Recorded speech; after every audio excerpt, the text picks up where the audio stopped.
Hi, I'm Laura. I'm Bob's daughter-in-law, and I've always admired Bob's welcoming, enthusiastic, and generous nature. For example, Bob and Vivian often invited Mario and I to accompany them on trips, resulting in my having adventures that I would not otherwise have had. Bob had a real love of the natural world, and I remember going with Bob and Vivian to Cape Cod, where Bob went whale watching with me and Mario.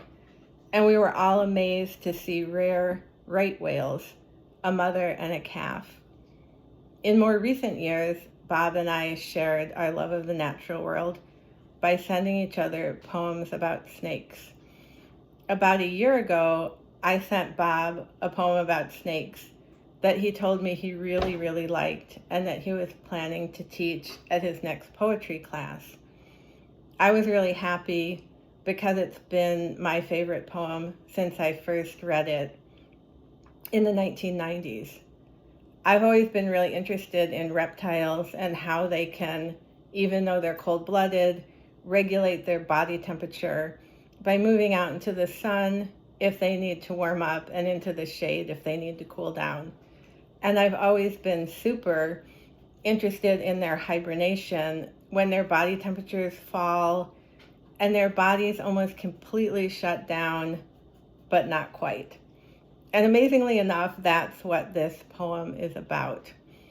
It's from a collection called The Sacraments by Louise Erdrich, and this particular one is called Extreme Unction, which Mario has let me know means last rites.